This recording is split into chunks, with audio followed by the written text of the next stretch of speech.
Hello and welcome. I'm Daniel Stimpson and I'm here with my colleague Jim Fleming to talk about workforce management, and we'll walk through a demo of Verint workforce management.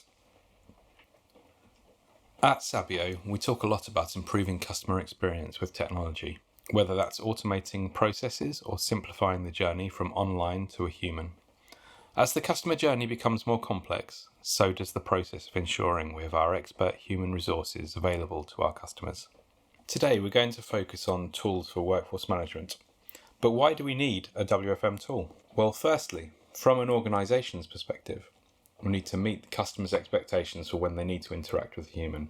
We need to do that in a cost-effective way, and we need to reduce the administration overhead. Spreadsheets just don't cut it anymore. For our advisors, they're now demanding flexible working, a clear sight of their schedule and when they're going to be working, a simple way of managing their holidays and other leave, and a fair distribution of shifts between all of the agent population. It's important to note that workforce management is more than just a piece of technology.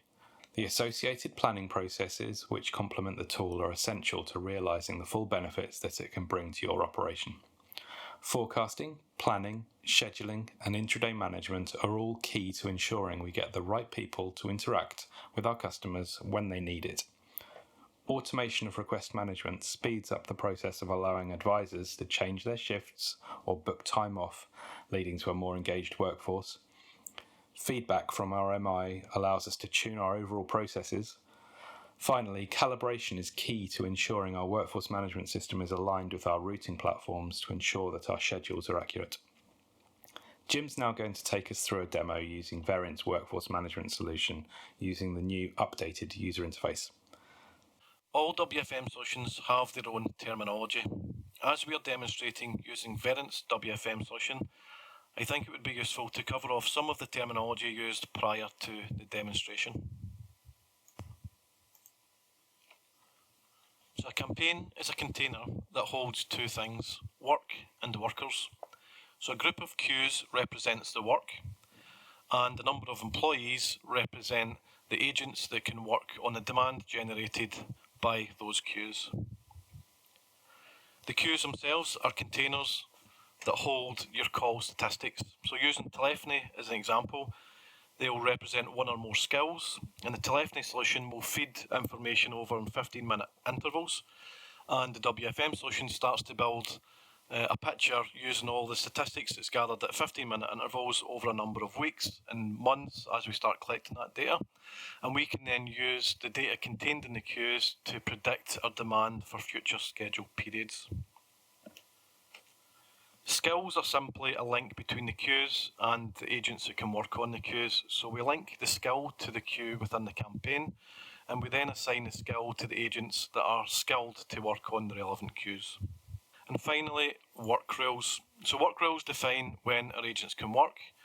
We can have static work rules or flexible work rules. For example, start windows, any 2 days off, or different work activities. The more flexibility we can offer the WFM scheduling tool, the more optimal schedule it will produce to meet demand across all channels with the available resource. So now that we have covered off some of the terminology, let's look at how we can use WFM to generate a forecast. So we generate a forecast in the Tactical Forecast module. And this is the main forecasting view. And on the left hand side we have our filters. If I click on one of the options, which is the campaign, I can navigate between the different campaigns I have access to. In this instance I'm going to be forecasting for the Glasgow Ops campaign. And if I go further down the filters, I can then choose the applicable scheduling period. For this case, I'm going to select 5th of October. And then I select the applicable queues that I'll be forecasting for. And I want to forecast from my telephony queues, so I select the combined phone view. And finally, once I've created a forecast or I have different versions of the forecast, I can then access those different versions from the forecast filter. So let's go back up to our queues and select our combined phone queues. Now on the right hand side I have a details pane, and this allows me to look at the values for my interval level and also the history in terms of the historical weeks that I pull through to generate my forecast. So let's look at pinning this here. condense my viewing pane, and let's look at generating a forecast from my telephony queues. So I first want to pick some historical weeks that will be reflective of the week that I'm predicting the forecast for. So let's click on the plus icon at the bottom and select an applicable date range. So any weeks or days that have historical data will have a dot underneath the date. So you can see we've got 2 historical weeks with data. So I'm going to select the week commencing the 14th of September, and that'll pull through all the data, the historical data for that week. I'm going to add that week in. I'm going to repeat that process, and this time I'm going to select a different week, which will be the week commencing the 21st. I'm going to add that week also. An important point to note, when we're picking historical weeks, we need to select the week at the top here. If we select a period, it doesn't allow us to pull through any historical weeks. So we need to forecast on a weekly basis, so we'll pull through the weekly forecast, and in this instance we're pulling through weeks commencing the 14th and the 21st of September. So when we pull through historical weeks, each week is assigned a colour. So in this case we've got brown and green, and that allows us to then differentiate between the different weeks when we're looking at the forecast that's created. So the forecast is in blue, and the 2 individual weeks are represented by blue and green lines. And if I go into date, it gives us a little bit of a better view on what that looks like. So you can see both weeks are very similar in terms of volumes. HT is a little bit out, and it's creating an average between those 2 weeks. Let's check Tuesday to see what that looks like. Yeah, so again, the weeks are very similar, so we don't have a lot of volatility in our volumes, so it makes our life a little bit easier to forecast. Yeah, it seems to be pretty consistent throughout the weeks. Now, if I wanted to place a weighting on the weeks that I've used, so if I deem one week is more important than the other, I can start to weight the weeks in the top right of the screen in the details pane, and I can perhaps weight the most recent week is more important by placing a weighting of 2. And when I do that, it then updates my forecast, and it will move my forecast data closer to the week with a higher weighting.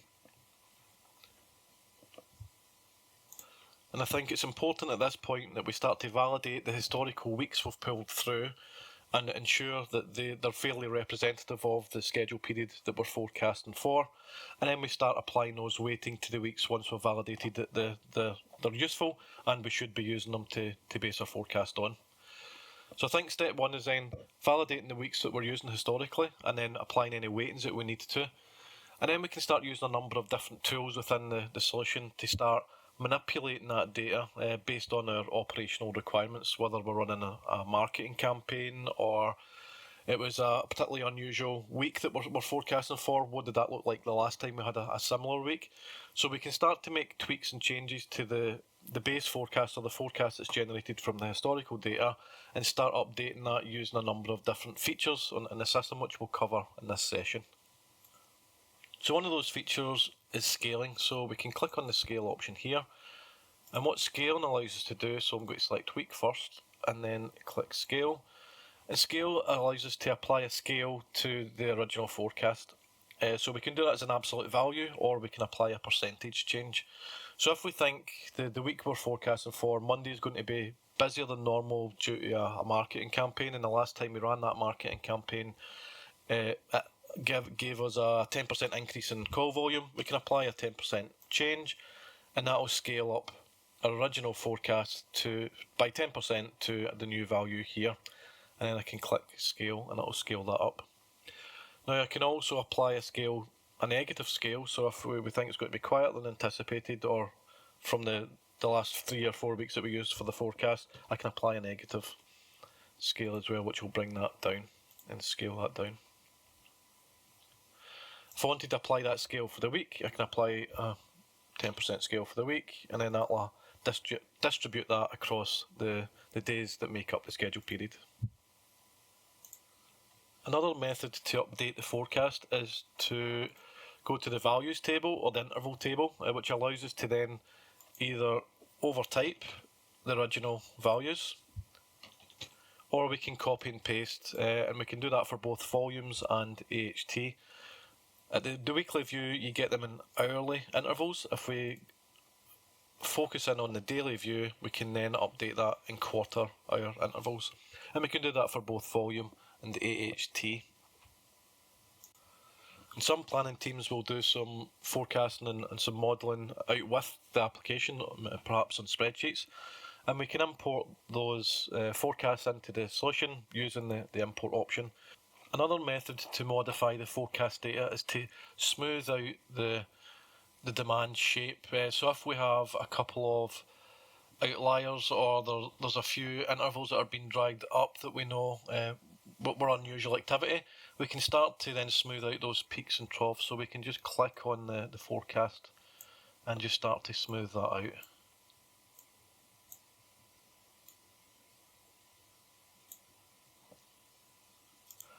And when we've made all the necessary changes using all those different methods that we have available to us, we can then save the forecast.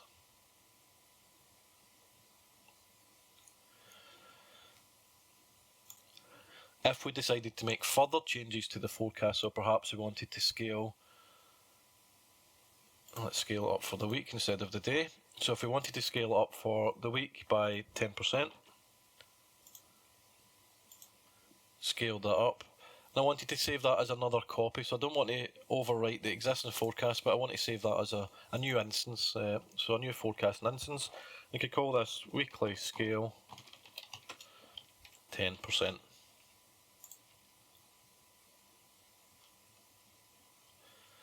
That then allows me to go over to my filters and click on the forecast filter, and we have the active forecast which we're currently working on, and we also have this new copy of the forecast which is the weekly scale 10%. So if I wanted to make another change, so if I wanted to smooth out Mondays,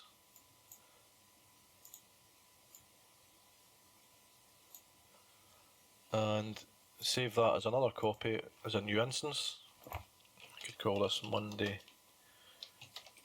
smooth, and save that. And when I go back to my forecasting instances, I can now see that I've got two copies that I can jump between to identify the impact of those different forecasts on the schedule. And finally, what I'd like to cover in the forecasting module is shrinkage.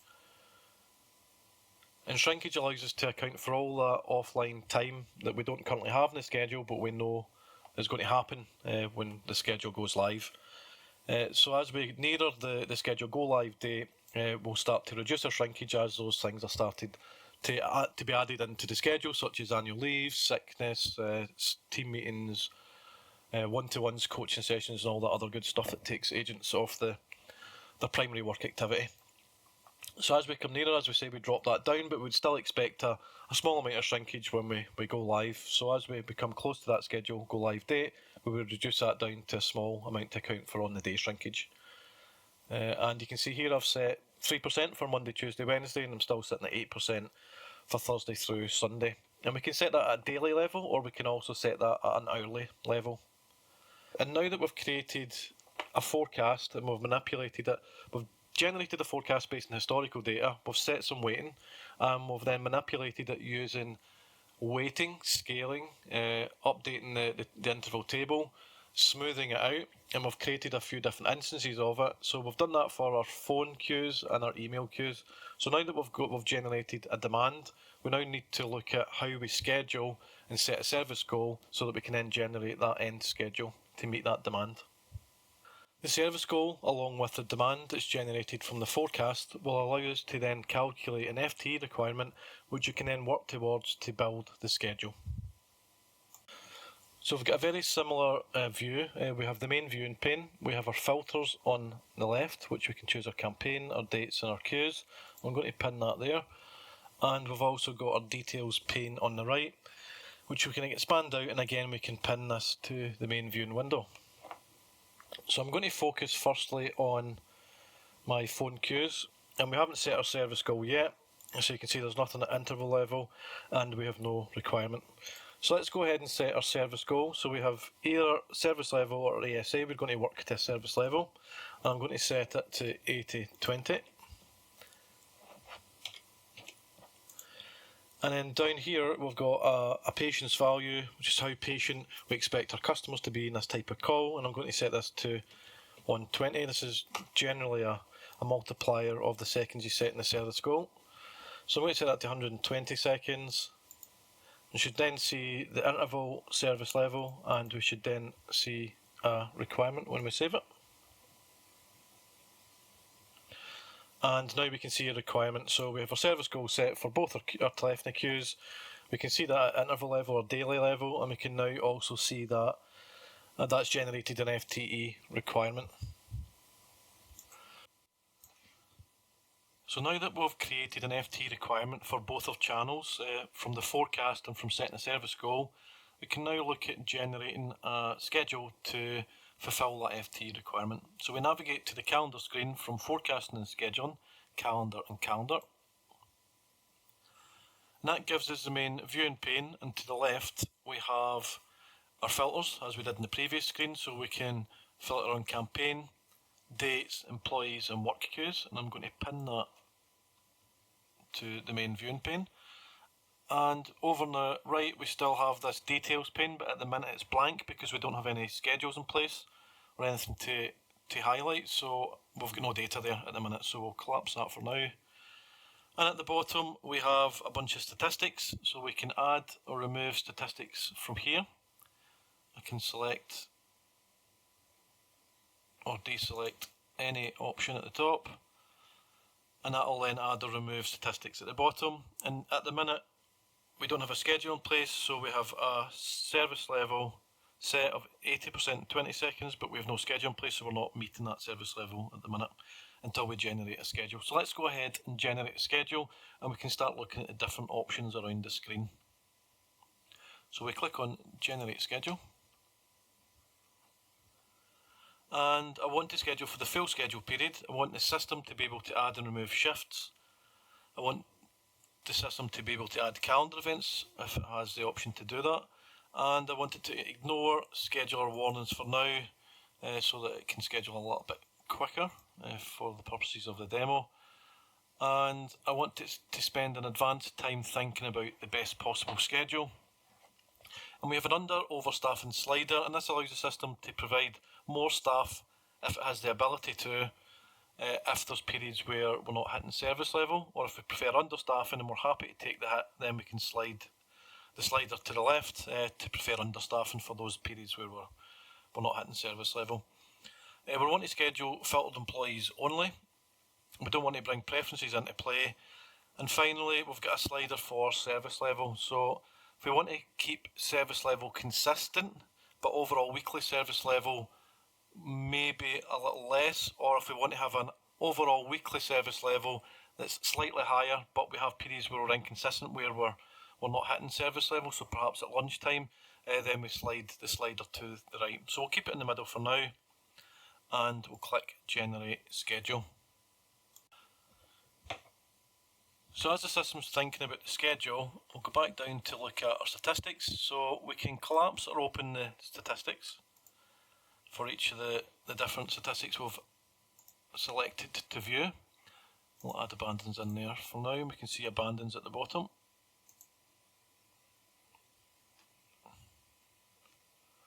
And the system's just running through the schedule generation just now. It's thinking about all the different FT requirements across all our queues, across the full schedule period, and all the agents that are skilled to work on it. I think at this point it's worth noting that there's two things that we have to assign to each of our agents that are in the campaign for the purposes of generating a schedule, and that's a work rule and a skill. So each agent needs to have a work rule and a skill, and we talked about that during the terminology away at the beginning of the session. So work rules will define when the agents can work and what flexibility they have, and the skills will define what queues they can work on. So we need both those pieces of information for each of the agents to allow us to generate a schedule against that FTE requirement. So for the purposes of the demonstration, we've already went ahead and completed that build and that config in the background. So each of these agents has a work rule that will define when they can work, and a skill or set of skills that will define what they can work on. So I've split the agents into two groups. One is applications or app development, and one is support. So an agent is either skilled in one or the other, but all agents can handle email work. So they have a shared skill in terms of that email work. And we can see that the schedule is now generating.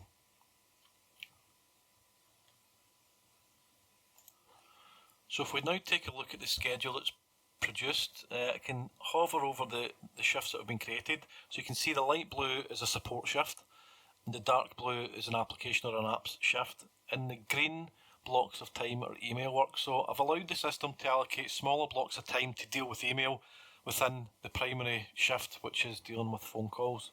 I've also allowed the system to make a choice to be able to allocate a full block of time, so a full shift to email work if it deems it necessary. So let's have a look at the weekly view and see if anyone has been allocated a full day to deal with email.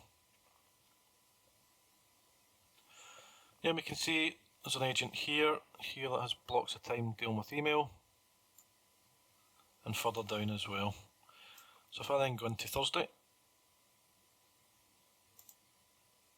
we can see agents are starting to be assigned blocks of email time to deal with the email demand. So let's have a look at the stats that are being produced for the different days. So let's take Thursday that we're on just now, and I'm going to look at the queues that we're looking at. So we're looking at combined, but I want to now look at perhaps our anticipated performance on the phone queues. So you can see here we've got a service level requirement of 80%, and at the start of the day it's not so good, during the day it's not so bad, and then we start tailing off again at the end of the day. And if I look at that at a weekly level,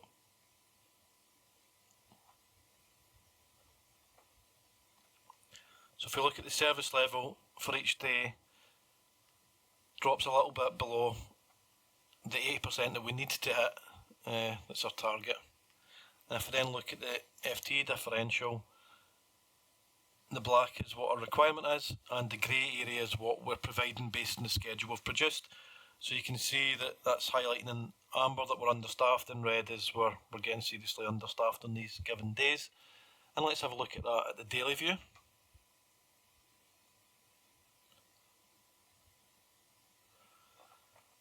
And with the legends here for the different points in the day, we're understaffed at the beginning of the day and the end of the day, which ties in with what we've seen at service level. And throughout the main period of the day, we're there or thereabouts, slightly under or just under what we need to provide to hit the service level we require. So if I wanted to view someone's shift in a little bit more detail, I click on the shift, and I can view the details pane that now has some data in it now that we've produced a schedule. So I'll look at the schedule, I can see what type of shift it is, I can see when it starts, when it finishes, the duration, which date it falls on, and I can then click onto the break, the lunch and the afternoon break. Now if I wanted to make any changes at this point, I can click on the break, the lunch or the break, and I can make changes to the start time or the end time or the duration. I could do the same with the shift. I could change that from a support shift to an app shift if I wanted to, change it to an email shift, or I can click on the shift and I can drag it later or earlier, and I can do the same with the events within the shift. So if I want to slide this guy's lunch a little bit later or earlier, I can do that.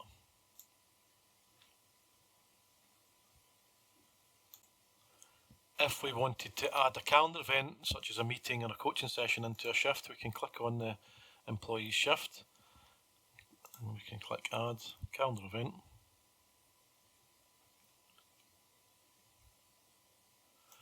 And let's say we want to set up a meeting, and we're going to change this to 10 o'clock.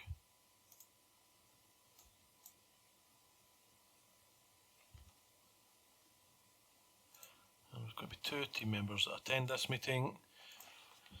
We can say it's in meeting room 1.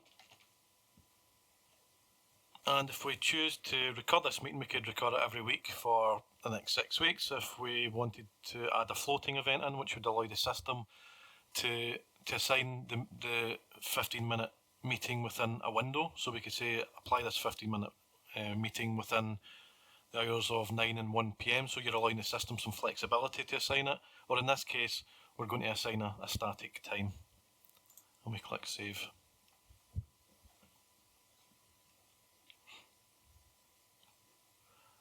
And you can see that meetings fell on this agent's first break. So let's make a change.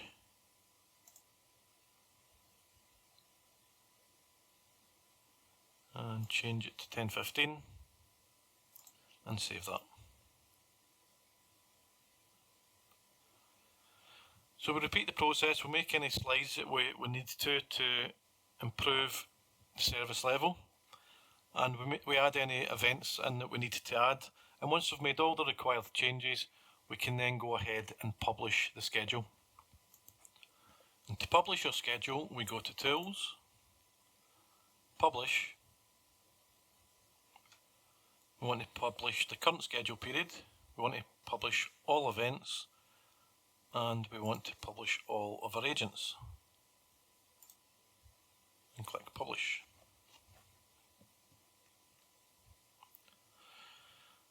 Now if we look at the calendar, we have two schedules. So we have the calendar schedule where we can make the changes as a planning team, but we also have the published schedule, which is the view the agent and the supervisors can see from the front end. So as a planning team member, I may want to make some changes in terms of lunch times. I would make that at the top level, so I could slide this lunch time to an earlier time.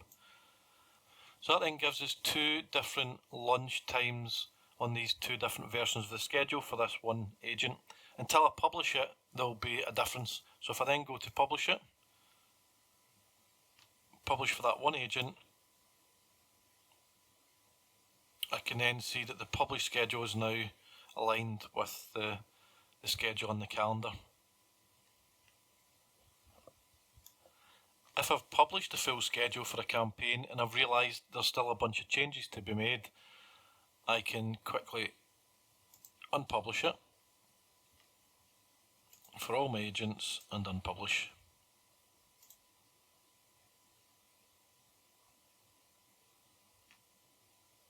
And we can see that the published schedule has disappeared. The agent and the supervisors no longer have a view of the schedule. It only sits in the calendar.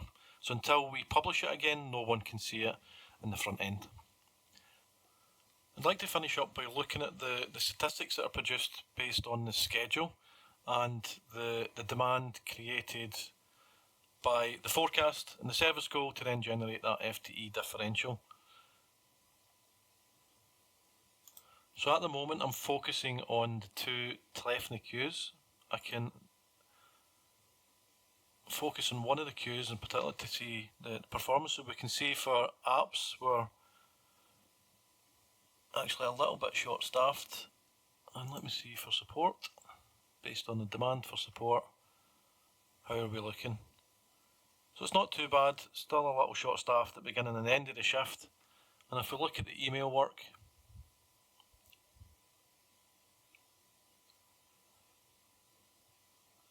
we can see on the whole that doesn't look too bad. If we combine all media,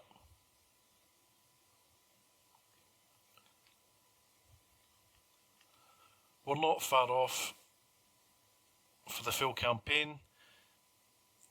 So that's how you build a schedule in Verint's WFM solution using the new interface. We start off with a forecast. We then set our service goal. The forecast and the service goal will generate an FTE requirement for all our channels and all our queues within each channel. We then add our agents that are skilled to work in those queues into the campaign. Each agent will be assigned a work rule and a skill or skills, and that will define when the agents can work and what they can work on. And then we use the scheduling engine to generate a schedule. And then we looked at how we could make some changes by sliding shifts, by adding events into the schedule. And when we're happy with the finished schedule, we then look to publish the schedule out to our agents. We're now going to look at how we can manage performance intraday using Q Analytics. So this screen is similar to the previous screens that we've viewed in that we have our filters on the left with our campaign, our dates and our queues. We're going to pin that there. We have the main viewing pane, which we'll look at in a little more detail shortly, and we have the details pane on the right hand side.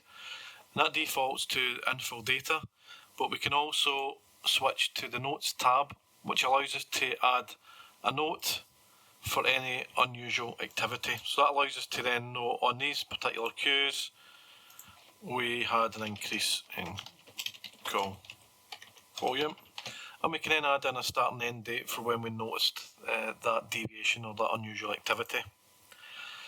If we wanted to save that note, we'll click save. I won't do that for the moment, and what that does, it then pins that note to this particular week, this schedule period. So when the forecaster comes to pull this week through as a historical week for a future schedule period, it then has some insight into what happened on this particular historical week. So let's pull through our details pane. That shows our interval data, and we'll now look at the statistics that are held in the main view. So we have volume, AHT and service level, but I'd like to create my own view. So how do I do that? So if I go to the home tab at the top, and we've got statistics view, and if I click the drop down, I can then go ahead and create a new statistics view. So I could call this call stats view, and I can make it shared so other people can use this particular view that I create, or I can make it private so I'm the only person that can use it. And I click next, and here is where I select the statistics that I'm interested in added to my filter or my view. So I'm going to add my forecast and actual volume, and I want to add my forecast and actual AHT, and I also want to add my forecast and actual and required service level. Click next. I can order them in any way I want, but I'm going to put volume at the top.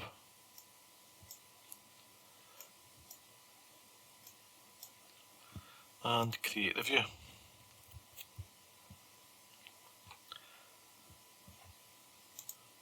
So now that we have our view, I can start to look at the statistics I've added to the view and look at the performance for the week so far. And if I hover over my days, I can see that we're taking more calls than anticipated, but we're also taking longer to handle those calls. So that's obviously going to have an impact on our performance for this week that we're currently in and we're currently managing intraday. So if I go to the date and I then view today's performance, I can see, we're for each of the days this week, we've been taking more calls and it's taken us longer to process those calls. So this information can be used to start driving decision making intraday. So we would recommend that operations and planning teams have intraday levers in place, so we know what actions to take if we're busier than anticipated or quieter than anticipated. So for example, if we were busier than anticipated, it might be agreed in advance that we cancel some training or some coaching sessions we had booked into the schedule to allow us to free up some agents to handle the extra demand. Or if we're quieter than anticipated, we could start looking to add in coaching sessions or training sessions that perhaps we've not got around to delivering, or offering out some short notice leave to agents to try and chip away at the leave for the remainder of the year.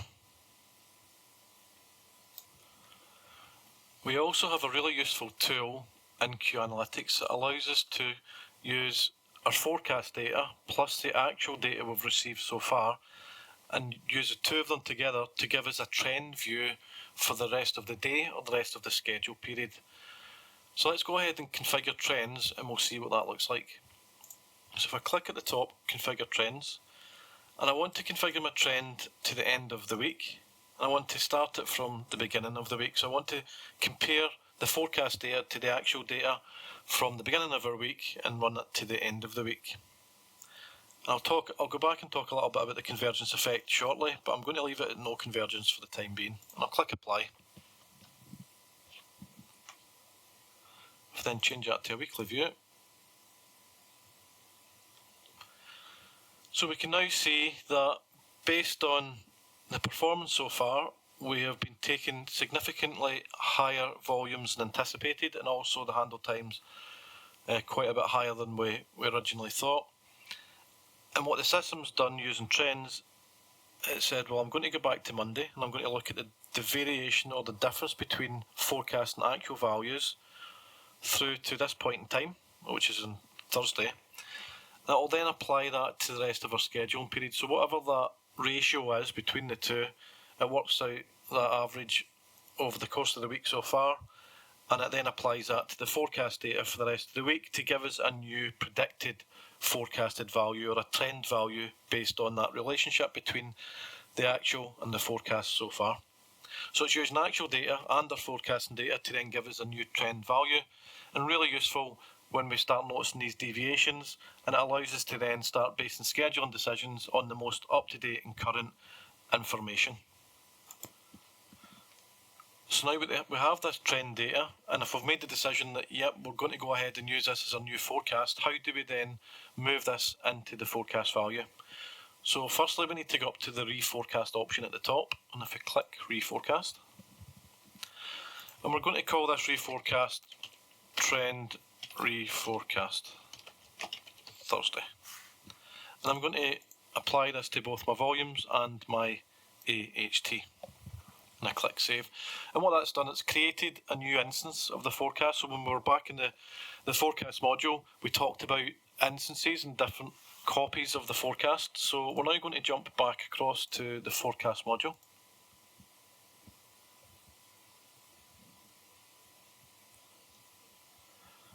And we have our filters here. So I'm going to click on my filters again when the screen loads. And you can see I've now got this forecast instance called Trend Reforecast Thursday, which we just created in Q Analytics. So let's click on that. And that's now loaded the trend forecast into my main view. So now that I want to use this to base my decisions on, I now click on Active Forecast, and I'm now going to set this trend forecast as my active forecast. That's completed successfully, so let's go back to Q Analytics. And if we look at that week view, we can now see that my dotted line for the trend is now exactly the same as my forecast. So we've pushed that trend data in as the active forecast, and I'm now making scheduling decisions based on that updated forecast that's pulled through the actual and forecast data for the week so far. So let's go back into the trend view or the configure trends and look at this convergence effect. So we've got 4 different options to build in the convergence. So no convergence means if there was an average of 10% ratio between the actual and forecast data, it would then just apply that for the rest of the days to the end of my week, which I've set to the end of the week. If I set that as a linear convergence, it would have started out with a 10% difference, and over the rest of the week it would start bringing that back into line to my original forecast. If I set an early convergence and I set the end time to the end of the week, it would start off with a 10% difference, and it would then start bringing that back into line with my original forecast probably the next day, and in the last 2 days it would be back to normal or back to the same forecast. And if I set a late convergence, then that would bring the trend value back in line with the original forecast late on in the week, which would probably early Sunday or midday Sunday. So why would we change the convergence effect?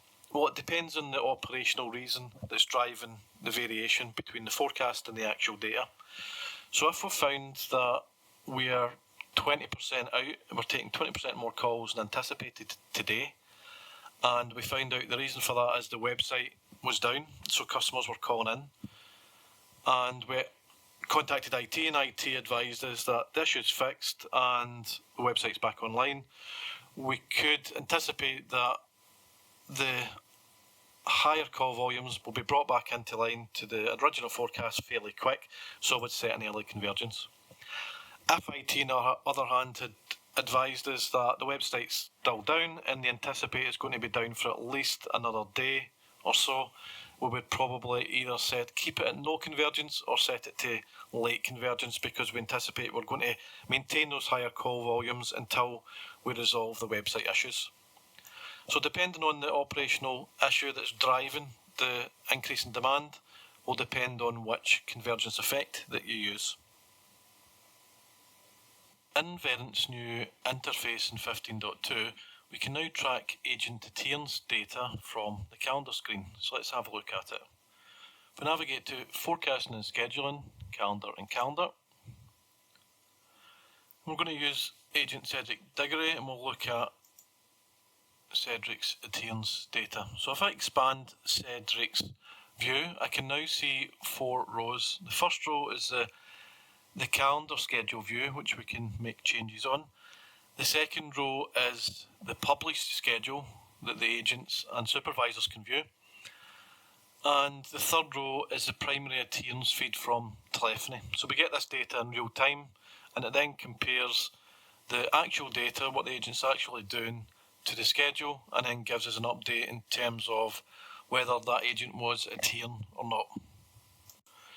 And if we hover over the schedule, we should get a tooltip to tell us what the agent was scheduled to be doing and what they actually did. So you can see the agent was scheduled to be in support. They were in immediate, so they were taking calls or ready to take calls. So that's adhering to the schedule. They were in a meeting and they were scheduled to be in a meeting. Then they took a break, and you can see they've actually they took shorter than they were scheduled to. So there's a little bit of out of adherence there, and then they took their lunch later than anticipated, so we've got 2 blocks of out of adherence. So there may be times when we want to authorise exceptions or adherence exceptions, and we can do that by either clicking on it to authorise it here, and we can leave a comment, or if we wanted to authorise a group of employees adherence exceptions, we can click in the top left here to group adherence. We can select the time frame we want to authorise or unauthorise, leave a comment and select the agents that are applicable to be authorised or unauthorised, and then we click Save. We can also view agents' adherence day details, which is an audit view of all the activities the agent was in for a particular day. And if we can navigate to Tracking and Day Details,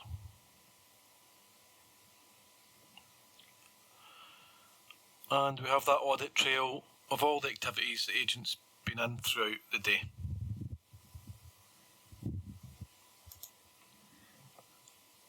Finally, we can go to Quick View, which allows us to view a number of agents